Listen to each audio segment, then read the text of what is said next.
Episode 65। I love you mom.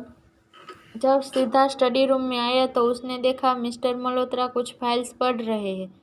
Dad, आप मुझसे मिलना चाहते थे? सिद्धार्थ ने पूछा। मिस्टर मल्होत्रा ने सिर हिलाया और कहा, बैठो। कुछ देर रुकते हुए उन्होंने कहा, सिद्धार्थ, तुम अब कंपनी को अच्छी तरह से संभाल सकते हो। मुझे नहीं लगता कि मुझे अब तुम्हारी हेल्प की ज़रूरत पड़ेगी। सिद्धार्थ ने हैरानी में अपनी आंखें चौड़ी की और कहा, मुझे अब भी आपकी ज़रूरत है। ऐसा चेहरा बनाकर मुझे बहकाने की कोशिश मत करो। तुम्हारी माँ और मैंने एक लॉन्ग वेकेशन पर जाने का फैसला किया है। हम दोनों बहुत दिनों से किसी वेकेशन पर नहीं गए और अब जब मेरा बेटा सब कुछ हैंडल करने में कैपेबल है तो मैं अपना रिटायरमेंट एंजॉय करना चाहता हूँ। मिस्टर मल्होत्रा ने मुस्कुराते हुए कहा, लेकिन डैड, अगर मुझे आपकी हेल्प या एडवाइस की ज़रूरत पड़े तो मैं क्या करूँगा? तुम मेरी हेल्प की ज़रूरत नहीं पड़ेगी। मुझे तुम पर भरोसा है। तुम अकेले सब कुछ संभाल सकते हो और मैं हमेशा के लिए दूर नहीं जा रहा हूँ। हम दोनों कभी कभी वापस आएंगे, लेकिन अगर तुम्हें कोई भी एडवाइस की ज़रूरत पड़े तो तुम सिंघानिया मेंशन जा सकते हो। आपको एक की आवश्यकता नहीं होगी। एंड आई श्योर आशुतोष तुम्हारी हेल्प मुझसे बेहतर करेगा, मिस्टर मल्होत्रा ने कहा। सिद्धार्थ ने आह भरी और कहा, ओके डैड। तुम्हारी माँ वर्ल्ड टूर पर जाना चाहती थी, लेकिन उसके जिंदा ऐसा में उसे नहीं ले जा पाया। किसी ने मुझे आज भी उसका पछतावा है। बोलते हुए मिस्टर मल्होत्रा ने अपनी आंखें बंद कर ली और अपने इमोशन को कंट्रोल करने की कोशिश करने लगे। डैड, मुझे पता है आपने मोम को बचाने की पूरी कोशिश की, इसके लिए आप खुद को ब्लेम मत कीजिए, सिद्धार्थ ने कहा। मैं जानता हूँ सिद्धार्थ, तुम आज भी अपनी मोम को याद करते हो और अपनी दूसरी मोम को एक्सेप्ट करना तुम्हारे लिए अभी भी बहुत मुश्किल है, मिस्टर मल्होत्रा ने सिद्धार्थ की तरफ देखकर कहा। सिद्धार्थ ने सिर हिलाया और कहा, नहीं, ऐसा नहीं है। उनमें और मेरी माँ में कोई डिफरेंस नहीं है। वह हमेशा मुझसे अच्छे से बात करती है और मेरी केयर भी करती है। मिस्टर मल्होत्रा ने आह भरी और कहा, मुझे पता है कि वह करती है और यही वजह है कि मैंने उसे चुना। तुम्हारी माँ के मरने के बाद मैं तुम्हें सिर्फ एक माँ देना चाहता था। मैंने यह शादी इसीलिए नहीं की ताकि मुझे एक वाइफ मिल सके, इसलिए कि ताकि तुम्हें एक माँ मिल सके।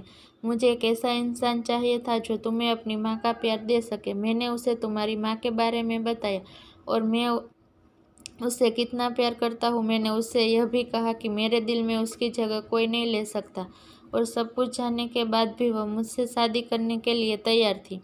फिर एक गहरी सांस लेकर मिस्टर मल्होत्रा ने आगे कहा, उसने मुझसे कहा कि वह एक और बच्चा नहीं चाहती क्योंकि उसके पास पहले से ही तुम हो। वह डरी हुई थी, अगर वह दूसरे बच्चे को जन्म देती है तो तुम इनसिक्योर फील करोगे। इसी वजह से उसने 2 बार अपना अबॉर्शन भी किया था और जब वह कीर्ति के साथ प्रेग्नेंट थी तब भी वह अबॉर्शन करना चाहती थी, लेकिन जब डॉक्टर ने कहा कि यह उसके लिए बहुत खतरनाक होगा तो मैंने उसे अपनी जान जोखिम में डालने की परमिशन नहीं दी और इसी तरह कीर्ति का जन्म हुआ। जब सब सुनकर सिद्धार्थ हैरान हो गया। तुम्हारी मॉम को यह सब कभी मत बताना कि मैंने तुम्हें यह बताया है। मैंने उससे वादा किया था कि मैं कभी तुम्हारे सामने इस बात का जिक्र नहीं करूँगा। वह तुमसे बहुत प्यार करती है सिद्धार्थ। मुझे पता है कि वह तुम्हारी माँ की जगह कभी नहीं ले सकती, लेकिन कम से कम तुम उसे उसके बाद एक जगह दे सकते हो। मिस्टर मल्होत्रा ने सिद्धार्थ के कंधे को थपथपाते हुए कहा। कुछ मिनट तक दोनों ने एक दूसरे से अलग अलग तरह की बातें की। उनकी आखिरी कन्वर्सेशन को सीरियस लेते हुए मिस्टर मल्होत्रा ने एक्साइटेड होकर पूछा, तो मुझे अपनी बहू से मिलने का मौका कब मिलेगा? मैं उसे इस वीकेंड घर पर बुला रहा हूँ, सिद्धार्थ ने मुस्कुराते हुए कहा। मिस्टर मल्होत्रा ने अपना सिर हिलाया और कहा, जल्द ही शादी कर लो और मुझे एक पोता या पोती दे दो। सिद्धार्थ ने सिर हिलाया और कहा, डैड, आपको इतनी जल्दी एक पोता या पोती नहीं मिलेगी। मिस्टर मल्होत्रा ने मुंह फेर लिया और कहा, जितनी जल्दी तुम मुझे मेरा पोता या पोती दे दोगे मेरा वेकेशन उतना ही छोटा होगा। सिद्धार्थ ने हंसते हुए कहा, मिस्टर ओल्डमैन, आपकी ट्रिक्स मुझ पर काम नहीं करेगी। तुम ओल्डमैन किसे कह रहे हो? मैं अभी भी यंग हूँ, मिस्टर मल्होत्रा ने कहा।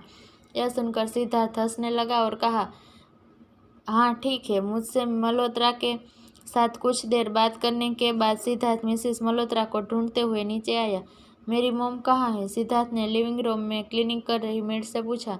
मैडम किचन में है, सिद्धार्थ ने जब किचन में देखा तो उसे वहां पर अपनी मॉम दिख गई। सिद्धार्थ जब किचन में आया तो उसने देखा उसकी मॉम ओवन से बेक्ड हेज़लनट कुकिंग निकाल रही है। मिसेस मल्होत्रा ने जब सिद्धार्थ को दरवाजे पर खड़ा देखा तो उनके होठों पर मुस्कान आ गए और उन्होंने कहा, तुम वहाँ किसके लिए खड़े हो? अंदर आओ, मैंने तुम्हारी फेवरेट हेज़लनट कुकीज़ बेक की है। सिद्धार्थ ने गहरी सांस ली, फिर मिसेस मल्होत्रा के पास आकर उनसे गले लगा लिया। उन्हें वापस गले लगाते हुए मिसेस मल्होत्रा ने पूछा, क्या हुआ सिद्धार्थ, क्या तुम्हारे पापा ने तुमसे कुछ कहा? I love you mom, Siddharth ने कहा। यह सुनकर मिसेस मल्होत्रा ने अपने दिल में एक अजीब सी खुशी महसूस की।